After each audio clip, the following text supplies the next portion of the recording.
J.R.R. Tolkien's The Lord of the Rings is more than just a fantasy epic.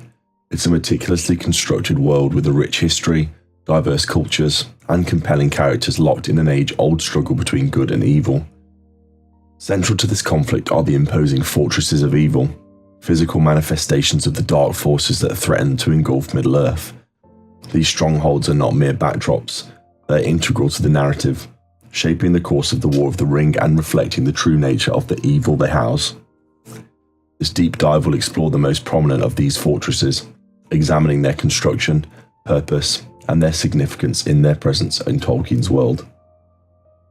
Greetings all, I'm your guide, the Archivist.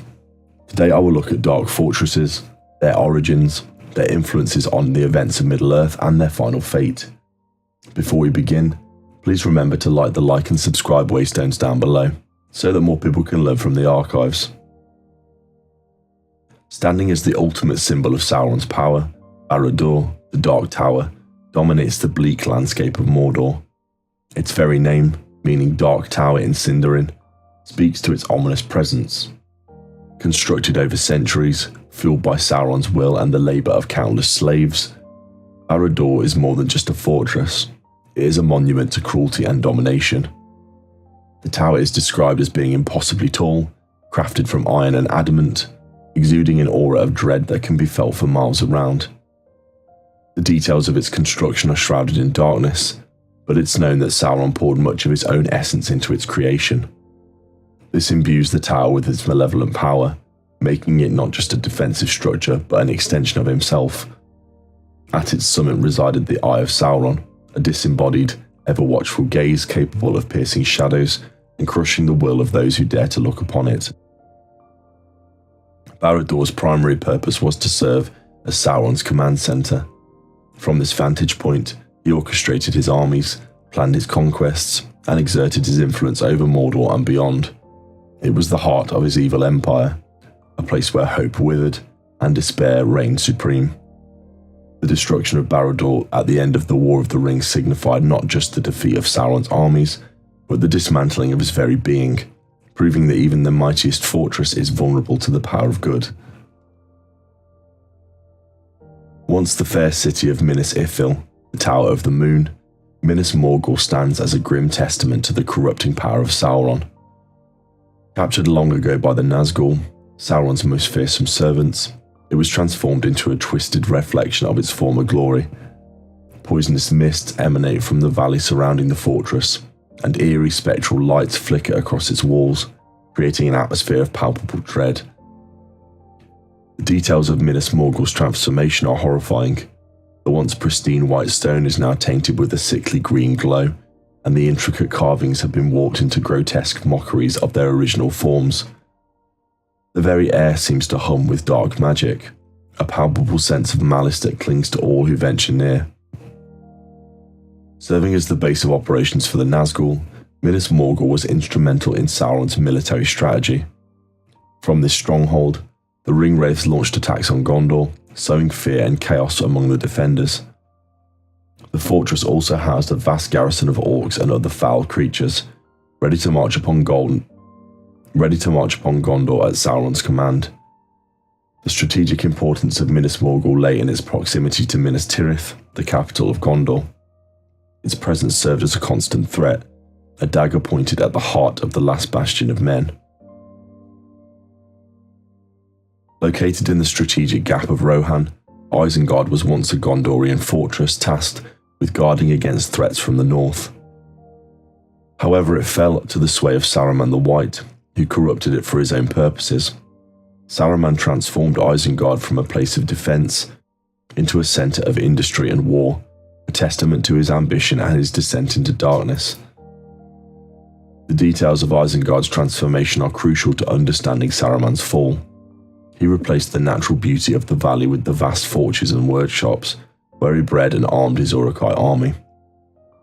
The once pristine White Tower of Orthanc, which stood at the center of Isengard, became a symbol of Saruman's power, a place where he could communicate with Sauron and plot his dominion of Middle-earth. Isengard's primary purpose under Saruman was to serve as a military base and a center for industrial production. From this fortress, he launches attacks on Rohan, seeking to cripple the kingdom and claim the land for himself. The vast army he created in Isengard posed a significant threat to the free peoples of Middle-earth, highlighting the dangers of unchecked ambition and the corrupting influence of power.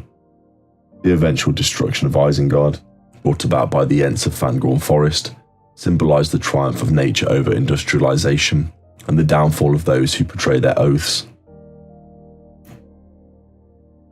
Located in the southern reaches of Mirkwood Forest, Dol Guldur, the Hill of Sorcery, was an ancient fortress that predated Sauron's return to Mordor. In the Second Age, it was a haven for necromancy and dark magic, a place where shadows gathered and evil festered. In the Third Age, Sauron himself took refuge there, operating under the guise of the Necromancer. The details of Dol Guldur are shrouded in mystery and fear. The fortress is described as being overgrown with dark vegetation, its walls crumbling and decaying. A palpable sense of dread permeates the air, causing even the most bravest of warriors to hesitate before approaching. The forest surrounding Dol Guldur is also corrupted, filled with twisted trees and venomous creatures. Dol Guldur served as a base for Sauron's early operations in the Third Age. From this stronghold, he spread his influence throughout Rhovanion, corrupting the hearts of men, and driving back Greenwood the Great into what would become Mirkwood. He also amassed power and knowledge, preparing for his eventual return to Mordor and the resumption of his quest for the One Ring.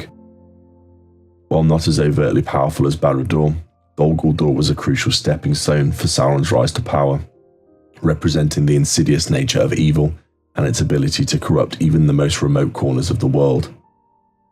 These fortresses of evil are more than just locations in the Lord of the Rings. They are powerful symbols that contribute to the overall themes of the story. They represent the physical manifestation of evil, the embodiment of darkness and corruption. They demonstrate how evil seeks to dominate and control, to impose its will upon the world. Moreover, these fortresses highlight the importance of resistance. The free people of Middle-earth stand against